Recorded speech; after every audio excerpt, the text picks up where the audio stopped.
Selamat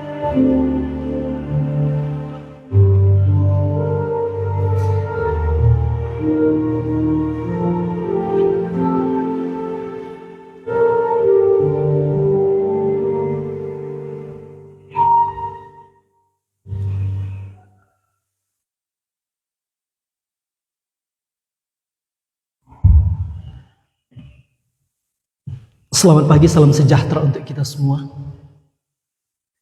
Saudara-saudara yang kekasih dalam Tuhan Yesus Kristus, kalau kita membaca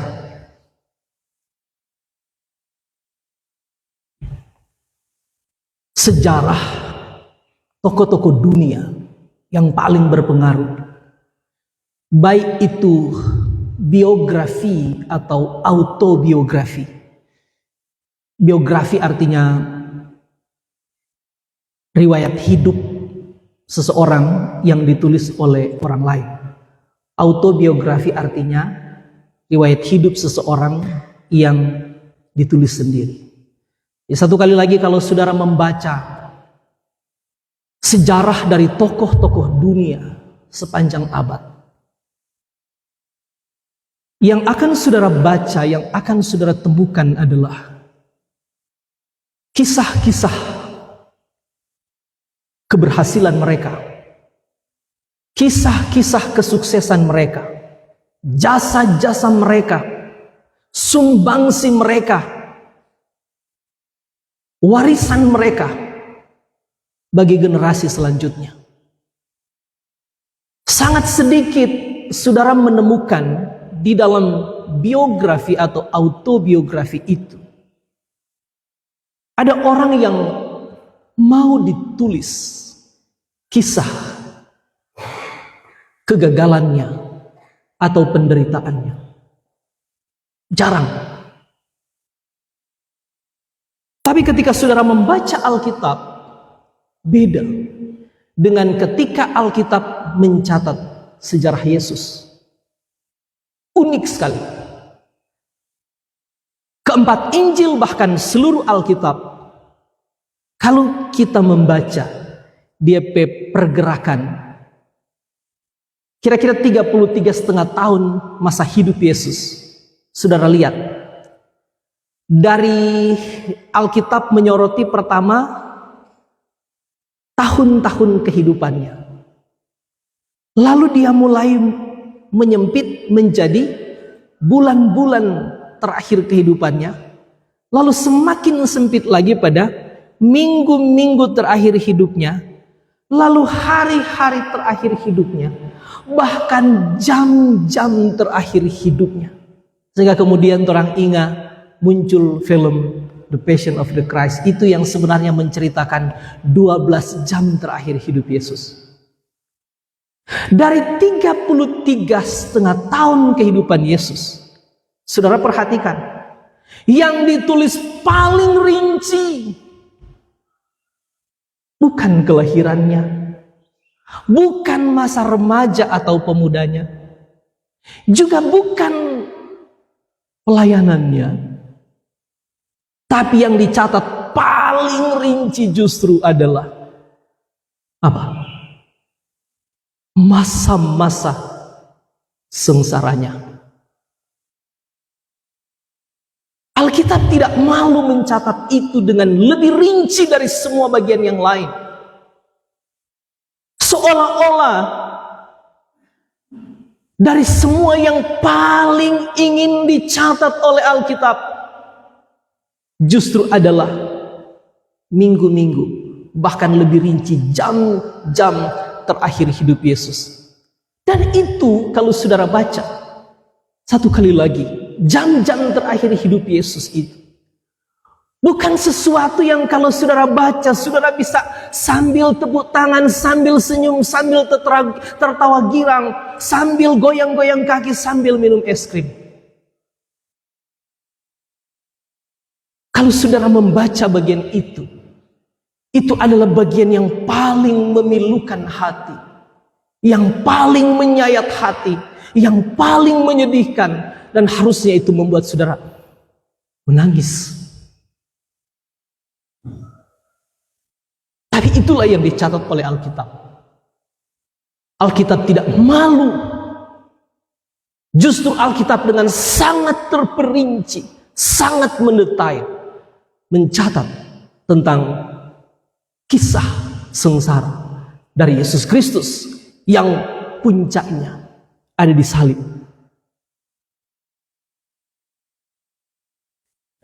Sehingga kalau setelah membaca kisah-kisah sengsara Yesus Kristus yang berpuncak pada penyalipannya, penumpahan darahnya di Golgota, kalau saudara membaca bagian itu, lalu bagian itu tidak menggetarkan saudara, tidak membuat saudara menangis, meneteskan air mata, bagi saya hanya ada dua kemungkinan. Kemungkinan pertama adalah bagian itu memang sudah pernah menggetarkan saudara, sudah pernah membuat saudara menangis, dan sudah mengubah hati saudara, membawa bagian itu kepada Kristus. Atau yang kedua, hati saudara telah dibutakan oleh iblis. Cuma itu dua kemungkinan. Tidak ada kemungkinan lain.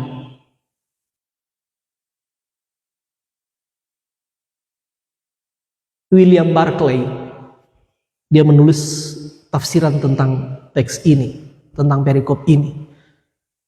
Di kalimat-kalimat terakhir dia menutup tafsiran Matius 26 ayat 57 sampai 68, dia bilang begini.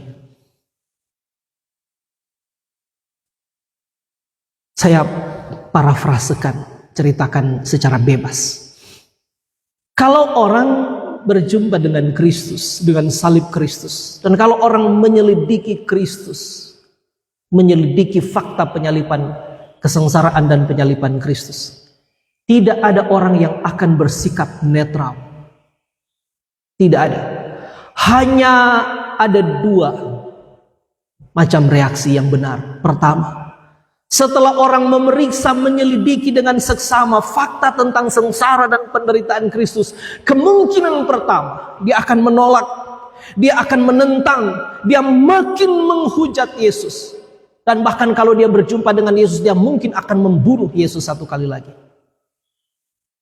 Tapi kemungkinan kedua, setelah orang membaca ini, maka orang itu akan tersungkur, menangis, meratapi, menerima Kristus, memuliakan dia, meninggikan dia, mengakui dia sebagai Tuhan dan Juru Selamat.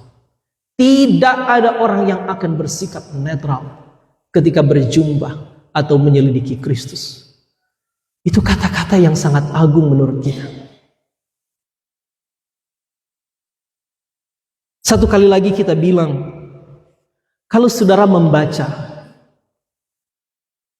bagian yang berisi tentang kisah kesengsaraan Yesus Kristus,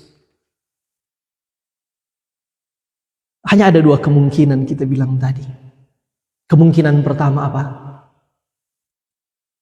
Kemungkinan pertama adalah saudara mungkin biasa-biasa saja. Dan kalau itu biasa-biasa saja, mungkin sekali memang hati kita telah dibutakan oleh iblis. Tapi kemungkinan kedua, kita sendiri akan meratapi. Sebab harusnya yang ditanggung oleh Kristus adalah apa yang kita tanggung. Tapi dia telah menanggung semua itu. Dia rela menanggung semua itu. Dia sadar menanggung semua itu. Demi kita. Demi keselamatan kita. Amin. Inilah perbedaan, satu kali lagi kita bilang, inilah perbedaan sejarah atau kronologi kehidupan tokoh-tokoh dunia dengan kronologi atau kehidupan Yesus. Satu kali lagi kita bilang, menarik sekali, Alkitab justru tidak malu menceritakan itu dengan gamblang, dengan terang benderang. Kenapa? Karena memang itulah inti Injil. Salib adalah inti seluruh berita Alkitab. Dari Kejadian sampai Wahyu, pusat beritanya adalah salib. Salib bukan berita tambahan. Salib bukan berita sampingan. Salib adalah berita utama di dalam seluruh Alkitab. Salib menjadi titik, menjadi epicentrum seluruh pemberitaan dari Kejadian sampai Wahyu. Salib adalah pusatnya. Seluruh perjanjian lama pemberitaannya menuju salib, dan seluruh perjanjian baru pemberitaannya berangkat dari salib. Itulah sebabnya bagian itu diceritakan lebih rinci. Bahkan salib menjadi pusat sejarah. Salib bahkan membelah dua seluruh umat manusia di sepanjang abad yang kita bilang tadi. Ketika orang bersungguh-sungguh memeriksa, menyelidiki salib, seluruh umat manusia yang pernah ada dan yang akan ada hanya akan terbelah dua. Percaya, tunduk, takluk, mengakui, mengagungkan dia, atau menolak dan makin menghina dia. Salib akan membelah dua seluruh umat manusia.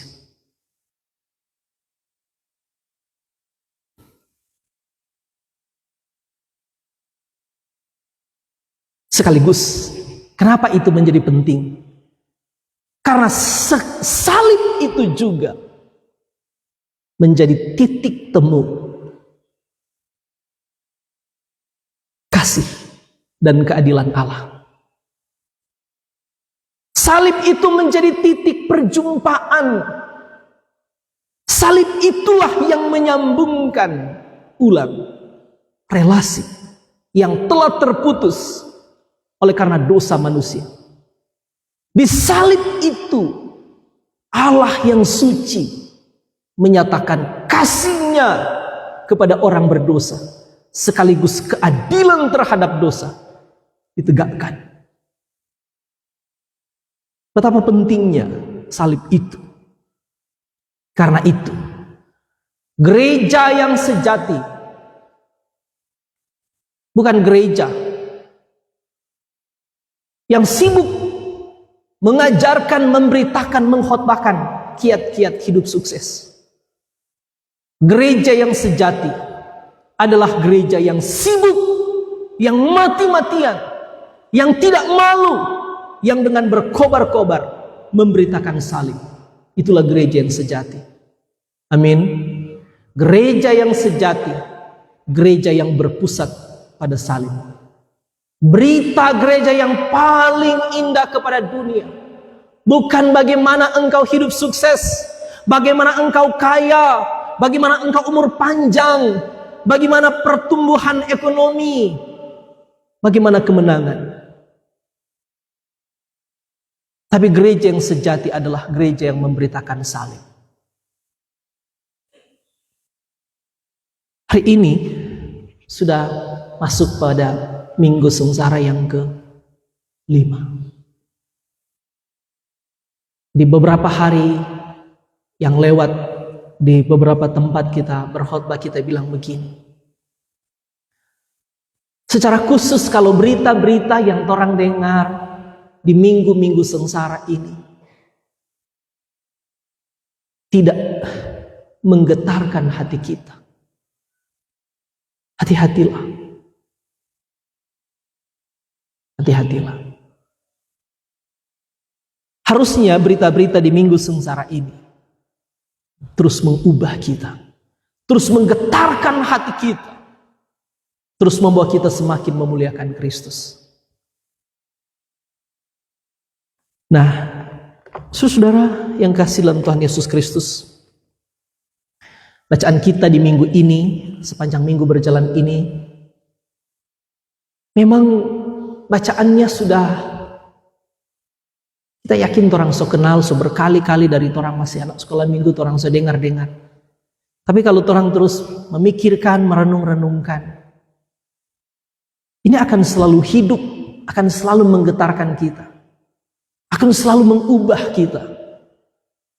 Secara umum memang kita bisa melihat bagaimana di bagian ini diceritakan tentang pengadilan yang paling tidak adil. Dan lebih memilukan lagi karena pengadilan yang tidak adil, pengadilan yang penuh rekayasa terhadap Yesus itu justru dipimpin oleh orang-orang yang paling dihormati baik di dalam agama maupun di dalam masyarakat. Mereka disebut Sanhedrin. Sanhedrin itu terdiri dari paling kurang 3 kelompok. Yang pertama, mereka terdiri dari tua-tua bangsa Israel. Yang kedua, mereka terdiri dari imam-imam kepala. Yang ketiga, ahli-ahli Taurat. Nah, saudara lihat, bayangkan tua-tua, imam-imam kepala, dan ahli-ahli Taurat. Pemimpin mereka ini disebut imam besar.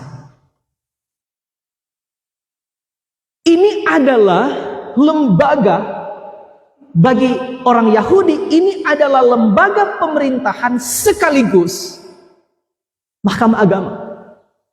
Jadi ini tempat rujukan paling tinggi, sehingga maksudnya kalau orang berperkara baik masalah-masalah pidana maupun masalah-masalah perdata, ini adalah tempat mendapatkan keadilan paling tinggi, paling akhir. Soalnya tidak ada kesempatan untuk banding, karena ini tempat tertinggi. Karena memang ada aturan di kampung-kampung atau kalau bahasa sekarang di desa-desa, ada juga lembaga-lembaga ini. Jadi mahkamah agama ini menjadi perwakilan dari unsur-unsur yang paling penting di dalam agama dan di dalam masyarakat. Mereka bolehlah disebut sebagai orang-orang yang menduduki lapisan tertinggi baik dari aspek agama maupun dari aspek masyarakat. Siapa mau lawan daripada orang? Nggak ada. Dan sekarang Yesus diperhadapkan kepada orang-orang itu. Meskipun secara umum kita melihat bagaimana ini betul-betul suatu pengadilan yang paling tidak adil.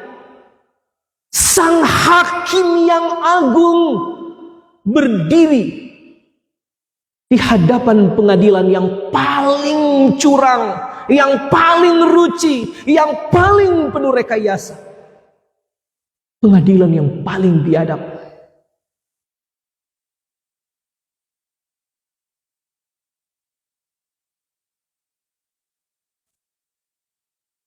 Ada aturan-aturan di dalam sistem pengadilan mahkamah agama.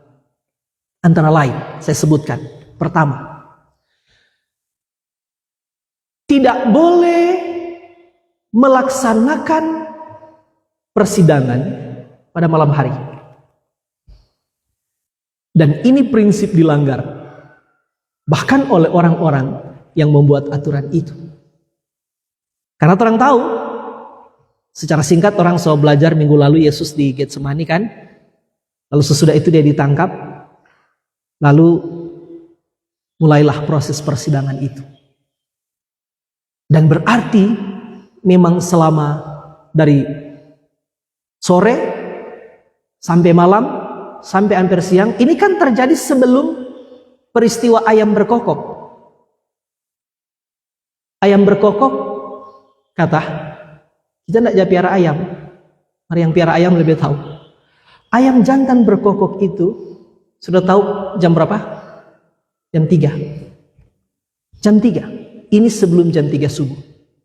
Nah, memang kalau dulu tak pernah dengar tuh ayam di rumah, dan kali jam 11 babunyi tuh ayam. Tuh ayam, papak pe ayam, bukan tape ayam. Jam 11 babunyi. Jam 1 dia babunyi, jam 2 babunyi. Tapi banyak informasi bilang jam 3.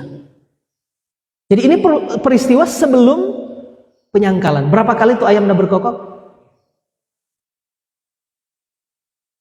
Hah? Ayam udah berkokok berapa kali? Ini tahu sama ayam waktu itu. Berapa kali itu ayam udah berkokok? Yesus bilang, Pak Petrus apa? Sebelum ayam berkokok, engkau telah menyangkal aku 3 kali. Jadi menyangkal berapa kali? 3. Berkokok berapa kali? Ayam berkokok, menyangkal berapa kali? Yesus bilang, sebelum ayam berkokok, engkau menyangkal aku 3 kali. Mar ayam berkokok berapa kali? Hah? Nah, itu dia. Di Markus berapa itu? Markus 14 ayat 30. Sebelum ayam berkokok 2 kali, engkau menyangkal aku 3 kali. Nah, coba lihat. Markus berapa tadi, Tim? Markus 14 ayat 30. Di Markus ada bilang berapa kali itu ayam berkokok. Banyak yang tidak tahu kira. Memang karena orang tidak di situ, orang tidak tahu berapa kali itu ayam tidak berkokok. Mari Yesus bilang Pak Petrus, toh, sebelum ayam berkokok 2 kali, engkau menyangkal aku 3 kali. Jadi 2 kali itu ayam tidak berkokok. Nanti kalau mau dapat pertanyaan di CCA. Tapi oke, kita kembali ke sini. Jadi malam itu memang dorang senyak tidur sampai pagi, karena itu muncul tuh film Passion of the Christ itu kan, yang menceritakan tentang 12 jam terakhir kehidupan Yesus. Jadi ada prinsip-prinsip hukum, ada prinsip-prinsip pengadilan yang dilanggar justru oleh orang-orang yang selalu bicara dan katanya penegak keadilan. Yang pertama, tidak boleh melaksanakan pengadilan pada malam hari, apalagi sampai hampir siang. Yang kedua, ada juga bilang kalau perkara itu diadili, diperiksa di pengadilan pada hari itu, maka keputusannya harus diambil hari itu. Tapi kalau misalnya seseorang memang telah dibuktikan secara sah dan meyakinkan bahwa dia harus dijatuhi hukuman mati, keputusannya tidak boleh diambil hari itu, meskipun saya tahu, tapi keputusannya itu nanti, besoknya, atau lusanya. Ini kenapa? Demi apa? Siapa tahu para penegak hukum ini masih boleh diubah hati nuraninya, sehingga akhirnya dengan pertimbangan-pertimbangan kemanusiaan, keadilan, kebenaran, maka boleh diringankan. Dan ini lagi-lagi dilanggar. Keputusan menghukum mati Yesus langsung hari itu. Karena apa? Karena memang pengadilan terhadap Yesus ini bukan pengadilan untuk mencari kebenaran. Bukan pengadilan yang sungguh-sungguh akan menegakkan keadilan. Ini memang pengadilan yang penuh rekayasa. Sebab kalau kita membaca Alkitab, memang akhirnya orang tahu keputusan untuk menghukum mati Yesus sudah ditetapkan justru sebelum pengadilan berlangsung. Paling kurang di pasal ini. Coba saudara baca di pasal 26 ayat 1 dan 2. Tidak usah dulu lain. Jadi ini kan orang baca pasal 26 ayat 57. Bahkan di ayat 1-2 so muncul dia. Setelah Yesus mengakhiri segala perkataan itu, berkatalah ia kepada murid-muridnya, kamu tahu bahwa 2 hari lagi akan dirayakan Paskah, dan anak manusia akan diserahkan untuk disalibkan. Ayat 3. Pada waktu itu berkumpullah imam-imam kepala dan tua-tua bangsa Yahudi di istana imam besar yang bernama Kayafas. Ayat 4. Dan mereka membuat rencana untuk untuk menangkap Yesus dengan tipu muslihat dan untuk membunuh dia. Ayat 5. Mereka berkata, jangan pada waktu perayaan, supaya jangan timbul keributan di antara rakyat. Jadi, orang baca di sini. Yesus bilang apa di ayat 2? Kamu tahu bahwa 2 hari lagi, ya itu 2 hari lagi akan ada perayaan. Para Alkitab bilang, hari itu juga berkumpul ini orang-orang yang disebut di pasal 57. Berarti apa? 2 hari sebelum pengadilan yang nampak resmi ini, sebenarnya itu keputusan sudah dibuat. Betapa kurang ajarnya ini. Luar biasa.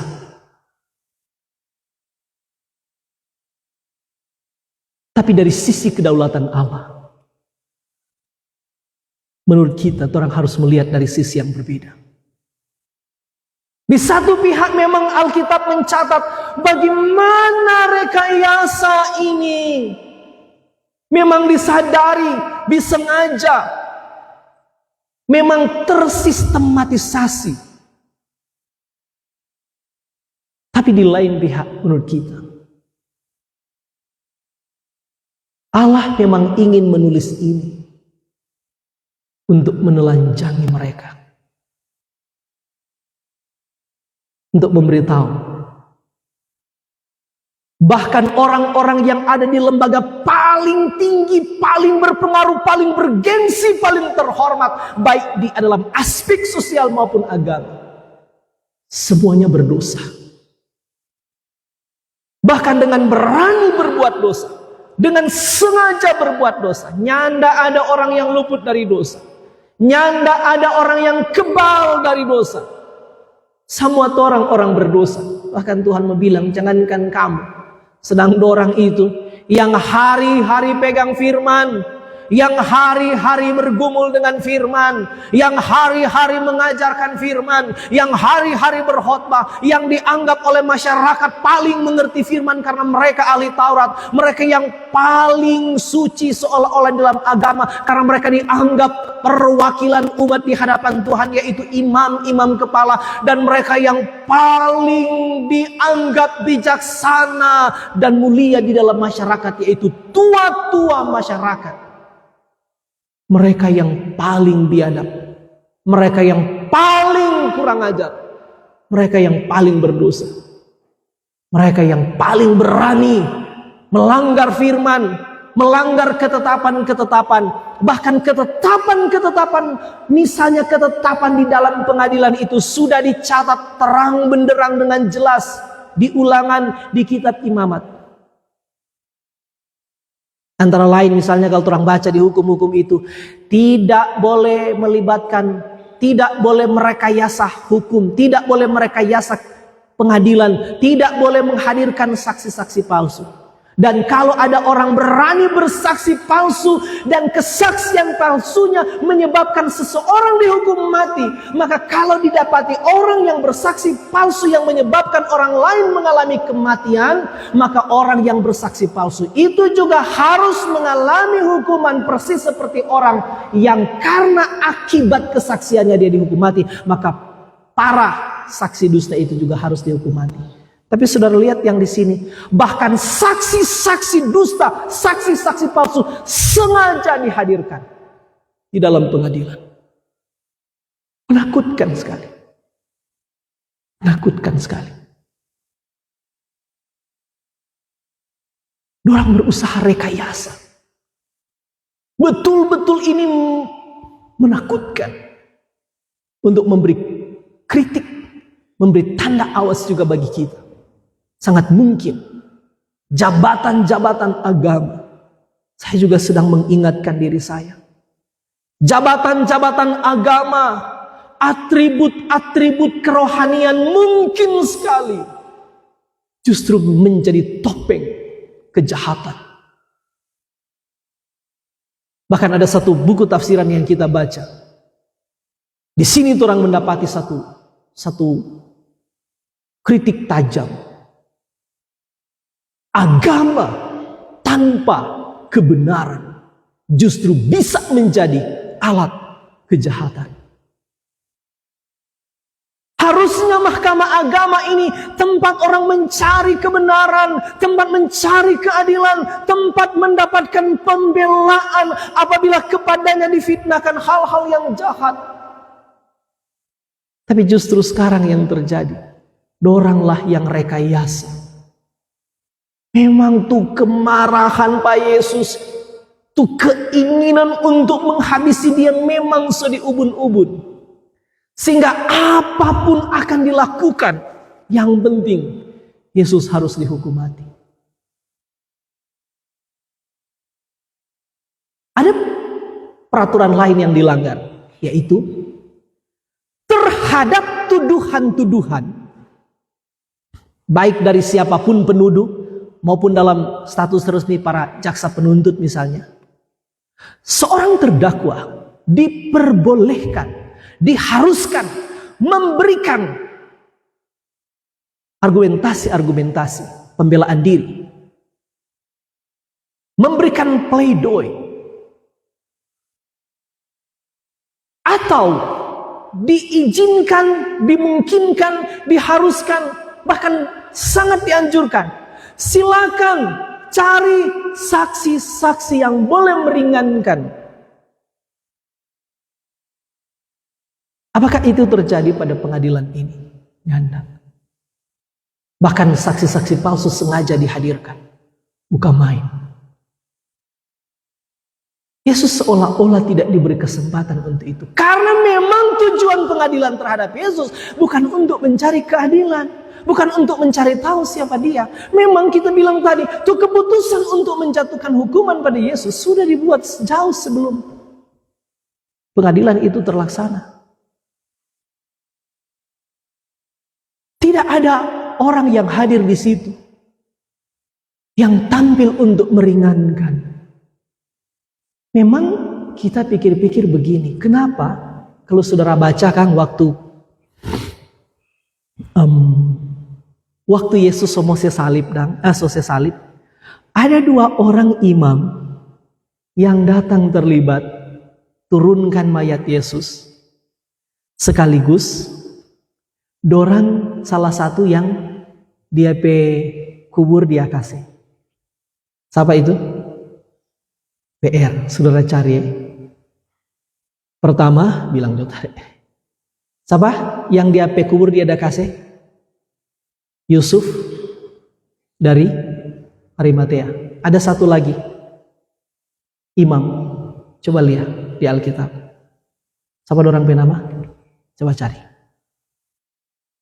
Satu kita sudah bilang, satu cari lagi. Ada 2 imam yang dikatakan mereka tidak setuju.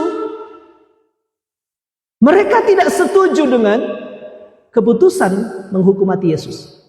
Tapi kenapa di sini tidak muncul? Padahal di Alkitab sama versi. Pengadilan itu dengan suara bulat sepakat menjatuhkan hukuman pada Yesus. Nah, siapa waktu orang baca di Injil-Injil di bagian-bagian akhir, ada 2 orang yang tampil belakangan, yang pergi minta izin Pak Imam besar, Pak Pilatus maksudnya, untuk minta Yesus pemayat diturunkan, lalu orang bawa minyak itu mayat Yesus, lalu dia bawa. Siapa? Yusuf dari Arimatea dan siapa? Ya, Nikodemus.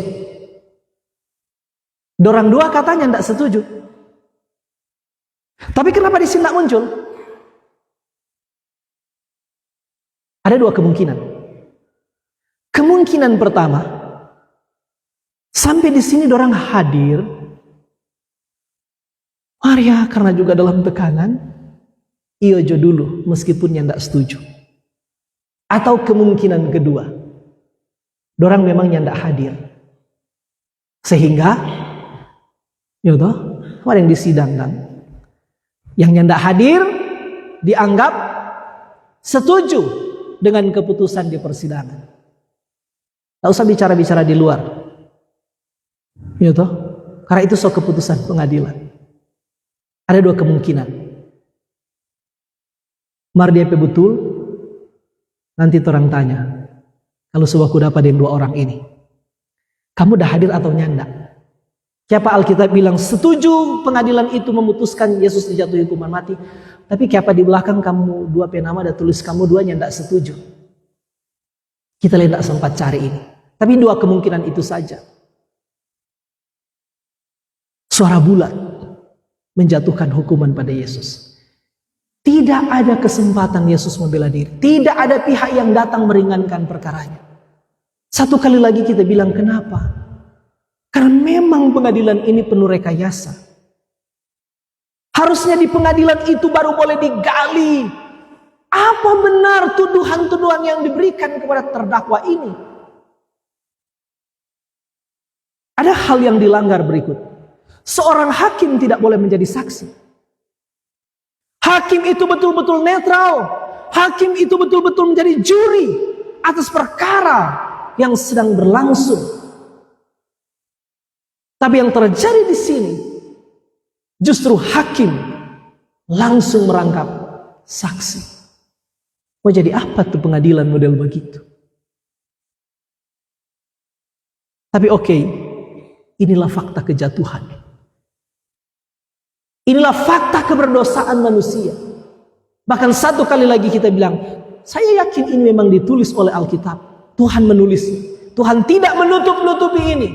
Bahkan orang-orang yang ada di lembaga agama yang paling suci, lapisan masyarakat yang dianggap paling bijaksana, mereka justru yang paling mungkin, paling berani melakukan dosa, paling berani melanggar firman Tuhan. Menjadi tanda awas bagi kita. Hati-hatilah. Jangan sampai kedudukan di dalam masyarakat. Jangan sampai jabatan-jabatan rohani. Jangan sampai atribut-atribut pelayanan hanya menjadi topeng dari kejahatan. Kalau kita tidak bertobat, hati-hatilah. Jangan nanti Tuhan telanjangi di kemudian hari. Seperti ini. Jangan sampai Tuhan telanjangi di kemudian hari. Karena itu harusnya setelah mendengarkan firman Tuhan kita terus diinsafkan. Hati-hatilah dengan ini. Tapi pada lain pihak, kita melihat sesuatu yang sangat luar biasa. Yaitu diamnya Yesus. Dari segala tuduhan, dari semua fitnahan, daripada semua sangkaan, dari semua ocehan-ocehan dari saksi-saksi dusta, saksi-saksi palsu yang memang sengaja dihadirkan di pengadilan itu, Yesus memilih diam. Padahal di bagian-bagian sebelum peristiwa ini tidak ada pertanyaan yang pernah diajukan kepada Yesus yang tidak bisa dijawab oleh Yesus. Bahkan setiap kali Yesus memberi jawaban atas pertanyaan, jawaban-jawaban itu selalu presisi, selalu tepat, selalu benar, dan bahkan kadang-kadang atau banyak kali mengejutkan orang. Karena orang tidak pernah sangka. Karena ada orang yang datang mengajukan pertanyaan kepada Yesus. Dorang so tahu DP jawaban. Dan dorang so tahu kunci jawaban cuma A atau B. Yesus tidak punya kemungkinan untuk lari. Misalnya, waktu ada dorang datang kasih pertanyaan. Bahkan yang provokasi, yang peralat, imam-imam kepala lagi-lagi kan. Pemuka-pemuka agama, dorang peralat tuh masyarakat yang biasa, yang mungkin kasih yang tidak berpendidikan tinggi, dorang bilang begini. Coba ngonipi tanya Pak Yesus, bolehnya enggak membayar pajak kepada kaisar? Wah, itu pertanyaan paling berbahaya, karena apapun jawabannya akan mencelakakan yang menjawab itu. Kalau Yesus bilang boleh membayar pajak kepada kaisar, maka orang Yahudi bilang, pengkhianat ini, habisi dia. Tapi kalau Yesus bilang tidak boleh membayar pajak kepada kaisar, maka pemerintah Romawi bilang ini makar, tangkap dia. Sudah lihat? Dorang so siap dia jawaban cuma A atau B, ini atau itu, tidak ada kemungkinan lain. Tapi tiba-tiba Yesus menjawab dengan sangat mengejutkan. Bahkan orang tidak pernah sangka itu yang dia mau jawab. Apa Yesus bilang? Dia ambil tuh koin, dia bilang, gambar dan tulisan siapa ini? Lalu orang bilang, gambar dan tulisan kaisar. Oh, tidak cuma sampai situ. Yesus bilang, berikan kepada kaisar apa yang wajib kamu berikan kepada kaisar, dan berikan kepada Allah apa yang wajib kamu berikan kepada Allah. Yang ada gambar dan tulisan kaisar, itu menjadi milik kaisar, berikan itu.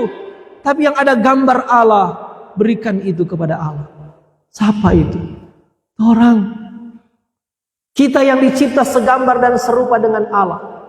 Itu jawaban yang paling prestisius yang orang tidak sangka. Tidak ada pertanyaan yang pernah diajukan kepada Yesus yang Yesus tidak jawab. Yesus menjadi ahli menjawab semua pertanyaan. Tapi sekarang dia diam. Sekarang dia menutup mulutnya. Dia tidak bicara satu kata pun. Kenapa? Karena nubuat di dalam Yesaya pasal 53 ayat 7 sedang digenapi. Mari orang baca ayat itu. Yesaya 53 ayat 7.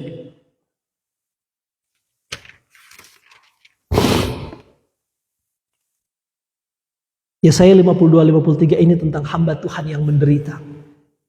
Ini nubuat tentang Yesus 700 tahun sebelum peristiwa pengadilan ini terjadi.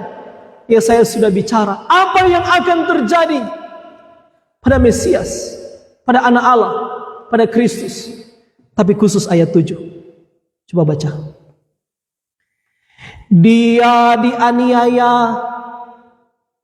tetapi dia membiarkan dirinya disakiti dan tidak membuka mulutnya, seperti anak domba yang dibawa ke pembantaian, seperti induk domba yang keluh di depan mereka yang menggunting bulunya, ia tidak membuka mulutnya. Yesus tahu dia sedang menggenapi apa yang sudah disampaikan 700 tahun sebelumnya. Semua firman Tuhan harus terjadi persis seperti apa yang tertulis. Tidak boleh gagal, tidak boleh meleset, tidak ada firman Tuhan yang batal. Sudah lihat? Jadi ini betul-betul dalam kendali Allah. Di satu pihak mungkin orang melihat betapa hebatnya, betapa luar biasanya, betapa dahsyatnya tindakan-tindakan para mahkamah agama ini. Sementara Yesus Kristus seolah-olah tidak berdaya. Seolah-olah tidak berdaya. Tapi di atas semuanya itu sebenarnya kita melihat Allah berdaulat mengendalikan tahap demi tahap. Secara terperinci. Tidak boleh ada yang meleset. Tidak boleh ada yang gagal. Tidak boleh ada yang batal dari firman Tuhan. Andai Yesus bicara. Sementara kita bilang tadi, Yesus itu ahli dalam menjawab semua pertanyaan. Kita yakin kalau Yesus bicara, langsung selesai ini pengadilan. Tapi enggak. Dia diam. Di satu pihak kita bilang, orang melihat Allah berdaulat. Allah yang kendalikan. Dapat lihat orang yang atur ini skenario. Tapi di atas semua itu, Allah berdaulat. Allah yang kendalikan. Kalau Yesus bicara, kalau Yesus bereaksi, wah, mau jadi apa ini rencana keselamatan. Yesus berarti bukan korban pasif. Penderitaan, kesengsaraan, dan penyaliban Yesus Kristus bukan kecelakaan sejarah. Ini memang sudah direncanakan dari kekekalan oleh Allah Bapa, Anak, dan Roh Kudus. Sehingga Yesus datang untuk menggenapi apa yang sudah direncanakan itu. Dia bukan korban pasif. Dia dengan rela. Dia dengan ikhlas. dia dengan sadar membiarkan. Sama nubuat tadi kan? Ia dianiaya, tetapi dia membiarkan dirinya disakiti. Dia biarkan. Bukan karena dia tidak berdaya, tapi karena dia memiliki tujuan yang sangat agung. Sehingga sudah tidak usah percaya orang-orang yang tak mau belajar firman Tuhan, yang hanya tahu menghujat, lalu tiba-tiba bilang, termasuk yang seberapa kali kita singgung di mimbar ini, Edis TV bilang, oh, penyalipan Yesus itu bukan rencana Bapa, itu rencana iblis. Tapi sudah lihat di sini, memang dia sengaja membiarkan dirinya. Karena memang itulah tujuannya. Dia dengan rela, dia berhak memberi di Yohanes, tapi dia bilang kita juga berhak mengambil. Jadi dia kasih dengan rela. Dan pelaku-pelaku kejahatan ini tanpa mereka sadari, mereka sebenarnya menjadi agen Tuhan melaksanakan DP rencana kekal. Bukan berarti orang harus bilang, oh berarti orang ada jasanya. Enggak ada jasa. Tapi memang mereka, faktanya memang mereka orang-orang yang rusak. Tapi mereka tanpa sadari, sementara dipakai oleh Tuhan untuk memuluskan rencana Allah. Kita bilang kalau Yesus bicara, selesai. Bahkan angin dan badai boleh taat kepada dia. Seluruh semesta seolah-olah taat kepada kata-kata Yesus. Ketika di tengah badai Yesus bilang, diamlah, tenanglah. Alkitab bilang langsung badai itu menjadi tenang. Danau itu menjadi teduh. Tapi tiba-tiba sekarang seolah-olah dia tidak punya kuasa. Bukan. Ini demi kita. Tapi sekaligus orang belajar. Ada kalanya ketika saudara difitnah. Ketika kepada saudara difitnahkan semua yang jahat. Ketika kepada saudara mungkin dituduhkan hal-hal yang jahat. Ada saatnya diam. Diam dalam pengertian membiarkan Allah bekerja. Diam dalam pengertian menyerahkan keputusannya kepada Allah. Bukan diam tanpa arah. Tapi diam untuk menunggu. Bahwa cepat atau lambat Allah akan menyatakan siapa benar, siapa salah. Setelah lewat semua itu, Alkitab bilang terbukti. Imam-imam kepala ini, mereka justru hadir di situ sebagai gerombolan mafia. Mereka adalah gerombolan mafia hukum. Dan Yesus di situ justru yang paling benar, satu-satunya yang benar. Tapi bahkan dia rela tidak membela diri. Karena ada rencana Allah yang lebih besar yang harus terlaksana. Maka satu kali lagi kita bilang, ini ada pesan pastoral juga bagi orang. Kalau mungkin ada saudara yang pernah mengalami fitnahan, dituduh, padahal saudara tidak melakukan itu, apa yang dituduhkan, apa yang disangkakan. Ada saatnya diam. Ada saatnya saudara tidak usah bela diri. Karena waktu saudara ribut, saudara bereaksi, saudara berusaha mencari kata-kata pembelaan. Kadang-kadang justru saudara sulit melihat bagaimana rencana Allah ini akan tergenapi. Tapi waktu saudara diam, kadang-kadang itu menjadi saat misi Allah di dalam hidup saudara digenapi. Amin. Tak usah sibuk membela diri. Kalau engkau yakin benar, tak usah sibuk. Tunggulah. Cepat atau lambat, Tuhan akan menyatakan pembelaannya. Percayalah. Orang-orang itu akan dipermalukan. Bukan oleh teriakan kita. Bukan oleh pembelaan diri kita. Tapi justru oleh diamnya kita. Diamlah. tunggulah. Tuhan yang tidak tutup mata. Tuhan yang tidak diam. Orang pe Tuhan bukan Tuhan yang dingin, yang tidak ada perasaan.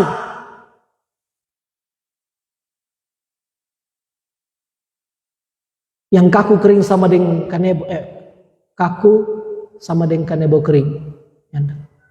Minggu lalu orang baca di versi Lukas kan, waktu Yesus bersungguh-sungguh berdoa di Getsemani, tiba-tiba malaikat Tuhan datang menampakkan diri kepadanya dan memberi kekuatan kepadanya. Itu hanya dicatat di versi Lukas. Orang baca minggu lalu Markus, tidak muncul itu.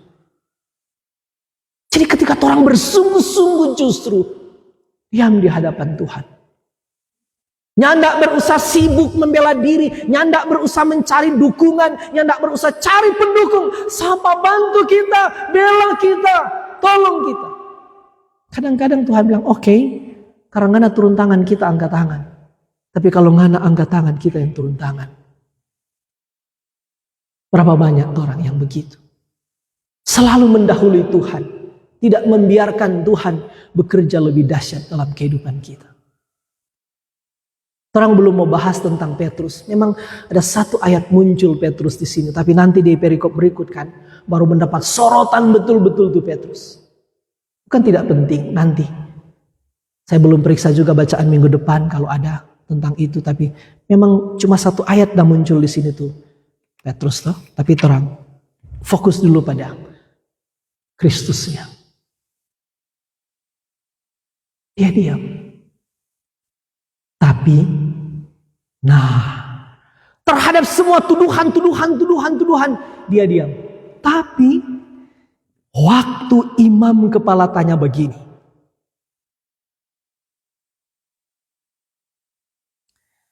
Demi Allah yang hidup. So pakai sumpah ini. Tadinya enggak tahu. Demi Allah yang hidup. Katakanlah kepada kami, apakah engkau Mesias, anak Allah? Kali ini Yesus tidak diam. Kali ini satu-satunya kali dia harus buka mulut. Dia harus bicara. Karena inilah yang paling penting. Memang sekaligus jawaban Yesus. Jawaban yang paling berbahaya. Paling penting, tapi paling berbahaya. Kenapa? Nanti orang pikirkan. Kenapa tadi Yesus tidak jawab? Pertanyaan bertubi-tubi, tuduhan bertubi-tubi. Yesus diam. Yesus diam. Tapi kali ini dia tidak diam. Waktu imam kepala tanya, imam besar tanya, demi Allah yang hidup, katakanlah kepada kami, apakah engkau Mesias anak Allah? Jawab Yesus, engkau telah mengatakannya. DP bahasa sederhana, iyo. Yang kan ada bilang, betul. Ini pertanyaan memang mesti jawab. Andai kata untuk pertanyaan ini juga Yesus diam, cilaka orang. Orang tidak tahu juga siapa dia. Orang hanya mendengar siapa Yesus menurut orang. Tapi orang tidak pernah tahu siapa Yesus menurut Yesus sendiri. Sudah banyak kesaksian. Bahkan satu kali lagi kita bilang ya, kalau Yesus diam, Yesus tidak jawab untuk alasan apapun, cilaka orang. Orang hanya mengetahui siapa Yesus menurut kata orang. Orang tidak pernah tahu siapa Yesus menurut Yesus sendiri. Sekaligus ada yang unik di sini adalah dulu banyak kali waktu orang-orang mulai bilang engkau Mesias, engkau anak Allah, engkau ini, Yesus bilang, jangan bilang-bilang, jangan bilang-bilang, jangan. Karena ada kata yang selalu Yesus ikuti, belum saatnya, belum saatnya, belum saatnya, belum saatnya. Tapi sekarang ini saatnya. Yesus tidak pakai orang pemulu. Yesus sendiri yang akui. Memang. Iyo. Ini jawaban yang paling penting. Sekalipun kita bilang memang paling berbahaya. Yesus iakan. Karena orang Yahudi sudah punya konsep siapa itu Mesias. Dia adalah juru selamat. Dia adalah gabungan dari 3 jabatan paling penting. Imam, Nabi, Raja. Yang diurapi itu. Di dalam diri Mesias itu. Dia punya kualitas imam, Nabi, Raja. Sekaligus ketika bicara tentang anak Allah. Saudara tahu orang Yahudi punya konsep yang tepat, jelas tentang konsep anak Allah. Ini dicatat di dalam Daniel pasal 7. Coba saudara baca. Apa saudara orang konsep tentang anak Allah? Biar jo lama sedikit ini hari. Memang selalu lama tuh hamil langsung mau bilang biar jo ini hari. Bahasa barakang ya. Daniel pasal 7. Coba saudara. Tunggu kita mau cari tapi Daniel.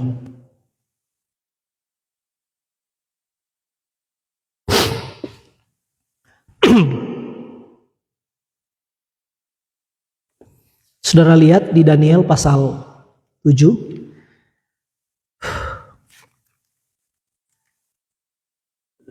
Ayat berapa?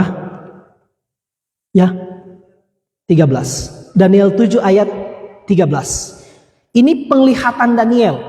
Jadi waktu Daniel di Babel, waktu mereka dalam pembuangan di Babel, Daniel dapat penglihatan.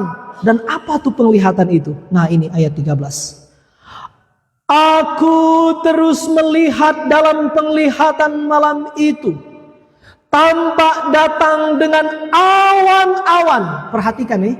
Tampak datang dengan awan-awan dari langit. Seorang seperti anak manusia. Jadi anak manusia datang dengan mengendarai awan-awan di langit. Ia datang kepada yang lanjut usianya dan dibawa ke hadapannya. Ayat 14. Kepadanya, maksudnya kepada anak manusia itu yang datang mengendarai awan-awan itu, kepadanya diberikan kekuasaan dan kemuliaan serta kedudukan sebagai raja. Saudara lihat apa yang diberikan kepadanya? Kekuasaan, kemuliaan, kedudukan sebagai raja. Akibatnya apa? Maka orang-orang dari segala bangsa, suku bangsa, dan bahasa mengabdi kepadanya. Kekuasaannya, kekuasaan yang kekal, yang tidak akan lenyap, dan kerajaannya, kerajaan yang tidak akan musnah. Betapa agungnya yang disebut anak manusia dalam pengertian orang Yahudi. Dorang sementara tunggu. Lalu Yesus bilang, waktu imam kepala tanya, apakah engkau Mesias, anak Allah? Dorang so tahu tuh konsep Mesias itu apa? Dorang so tahu tuh konsep anak Allah itu apa? Lalu Yesus bilang, iya. Engkau baru mengatakan. Bukan cuma itu. Yesus bahkan mempertegas. Akan tetapi, seolah-olah Yesus bilang, bukan cuma itu. Bukan cuma sekedar iyo.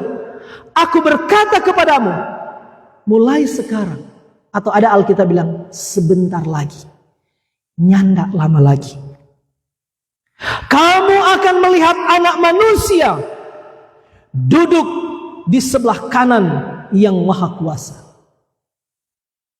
Dan datang di atas awan-awan di langit. Persis seperti yang dituturkan di dalam Daniel 7 ayat 13-14. Sekarang seolah-olah Yesus mau bilang, sekarang memang kamu lihat ini Mesias hina. Ini anak manusia menderita, memprihatinkan, memalukan, nyandak berdaya. Mar nanti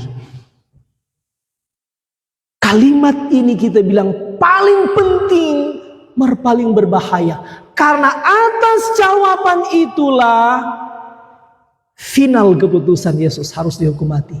Mar sekaligus kalimat ini memberikan penghiburan buat orang. Yesus yang dulu teraniaya itu dia akan datang gelap. Tidak pernah sia-sia orang yang beriman pada dia. Amin. Dia akan datang, cepat atau lambat, dia akan datang. Sebentar lagi kamu akan melihat, Yesus bilang. Anak Allah itu yang persis seperti dicatat di dalam Daniel 7 ayat 13-14. Akan kamu lihat. Dia akan memerintah. Dia akan duduk di sebelah kanan. Nah, duduk di sebelah kanan ini sebanyak kali kita bilang, bukan berarti betul-betul duduk di sebelah kanan. Ya, itu bahasa metafora yang artinya dipermuliakan. Mendapat kedudukan terhormat. Sama dengan orang bilang, sama dia. Oh, dia bos P, tangan kanan. Tangan kanan tak betul-betul tangan kanan kan. Oh, dia kuat bos P mata-mata. Bukan berarti betul-betul mata-mata. Ya toh? Bos P kaki tangan dia. Betul-betul kaki tangan. Nyanda. Itu bahasa-bahasa metafor. Jadi duduk di sebelah kanan bukan berarti di sorga ada 2 kursi. 1 kursi Bapa, lalu di sebelah kanan anak. Lalu di mana tuh Roh Kudus? Nanti 3 tuh kursi. Nyanda. Orangnya tidak memahami Allah sebagai memiliki wujud fisik seperti itu. Allah adalah roh. Maka duduk di sebelah kanan Allah tidak berarti betul-betul ada kursi 1 lalu di sebelah kanan lagi Yesus Kristus. Nyanda. Itu berarti dipermuliakan, diberi jabatan terhormat, diberi kekuasaan yang kekal, yang persis seperti yang digambarkan oleh Daniel 7. Maka kita bilang memang jawaban ini berbahaya sekali karena oleh itu juga dia disalibkan. Tapi ini memberi penghiburan buat orang bahwa satu kali lagi, nyandak sia-sia orang beriman kepada Yesus Kristus. Amin. Nyandak sia-sia orang beriman kepada Yesus Kristus. Nyandak pernah sia-sia. Sesudah itu memang akhirnya dia dijatuhi hukuman mati. Saudara-saudara yang kasih dalam Tuhan Yesus Kristus, saya akan segera mengakhiri dengan memberi sedikit catatan-catatan, pesan-pesan singkat bagi kita dari bagian ini. Satu kali lagi. Pertama, yang tidak ada orang yang kebal dari dosa. Bahkan orang-orang yang menduduki jabatan-jabatan tertinggi di dalam agama, dalam masyarakat, Tuhan telanjangi. Mereka adalah orang-orang berdosa. Sekaligus orang dapat pesan, hati-hatilah. Jangan sampai jabatan-jabatan pelayanan, jabatan-jabatan politik, jabatan-jabatan sosial, jabatan-jabatan yang dipercayakan kepada kita yang membuat kita seolah-olah dihormati, dianggap bijaksana, justru menjadi alat kejahatan. Hati-hatilah. Ayat-ayat ini memberikan kita prinsip-prinsip tentang itu. Karena semua orang berdosa, semua orang membutuhkan Kristus. Amin. Semua orang memerlukan anugerah. Semua orang memerlukan jasa Yesus Kristus. Tidak ada jasa kita. Kita diselamatkan hanya oleh jasa Yesus. Bukan oleh perbuatan kita. Juga bukan oleh gabungan iman dan perbuatan. Hanya oleh jasa Yesus Kristus saja. Yang berikut. Dari bagian ini, seperti saya katakan tadi, kita juga harus waspada.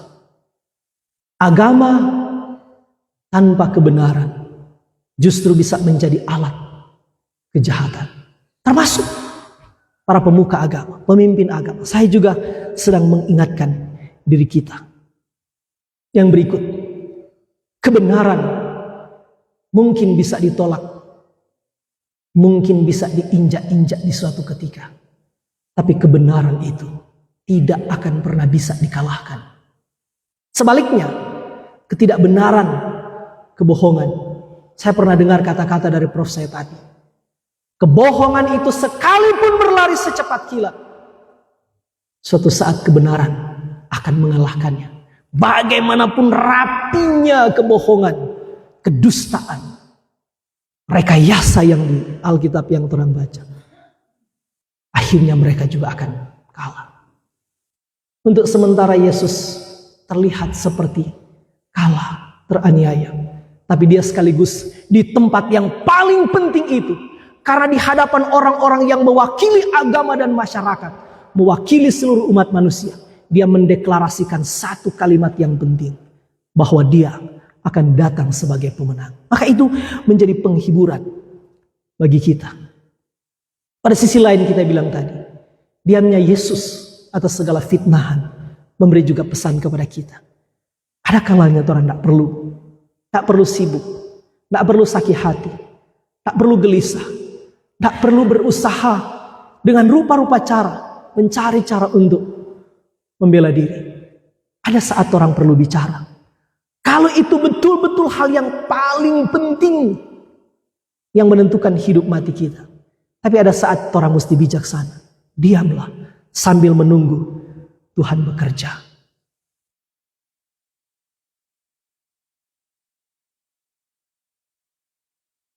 Dan percayalah, semua janji Tuhan persis seperti semua janji Tuhan di perjanjian lama digenapi di dalam Yesus Kristus. Dan semua janjinya di dalam perjanjian baru, khusus dari teks yang terang baca hari ini, suatu saat akan digenapi. Karena itu tugas kita, tetaplah percaya, tetaplah setia mengiring Tuhan, sampai kita bertemu dengan Dia muka dengan muka. Amin. Tuhan memberkati. Kalau masih ada puji-pujian, diberi kesempatan.